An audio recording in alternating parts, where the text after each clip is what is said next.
కుట్రలతో Nuzvid municipal vice chairman పదవిని TDP కైవసం చేసుకుంది. నూజివీడులో ప్రజాస్వామ్యాన్ని మంత్రి పార్థసారథి దగ్గరుండి ఖూనీ చేశారు. బలం లేకపోయినా తన మనిషిని వైస్ చైర్మన్ గా గెలిపించుకునేందుకు ప్రలోభాలకు పాల్పడ్డారు మంత్రి పార్థసారథి.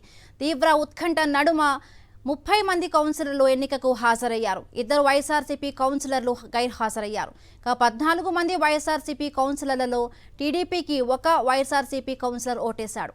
18 ఓట్లు రావడంతో నూజివీడు టీడీపీ వైస్ చైర్మన్ పదవిని టీడీపీ దక్కించుకుంది.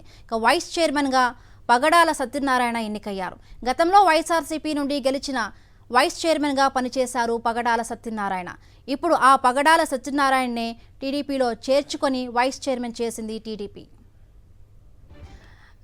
ఇదే అంశానికి సంబంధించి మరిన్ని పూర్తి అప్డేట్స్ మా కరెస్పాండెంట్ అశోక్ అందిస్తారు. Ashok, Nuzvid municipal vice chairman దక్కించుకునేందుకు కూటమి నేతలు అనేక రకాలుగా ప్రయత్నాలు చేశారు. ముఖ్యంగా నూజివీడు ఎమ్మెల్యే మంత్రి పార్థసారథి స్వయంగా పార్టీ ఫిరాయింపులను ప్రోత్సహించారు. బలం లేకపోయినప్పటికీ కూడా మొదటి నుంచి ఎన్నికకు పోటీ పడ్డారు. ఈ క్రమంలో మొత్తం 32 కౌన్సిలర్లకు సంబంధించి 24 వరకు కూడా వైసీపీకి బలం ఉంది. ఈ నేపథ్యంలో వైసీపీ నుంచి కొంతమందిని టీడీపీలోకి చేర్చుకున్నారు.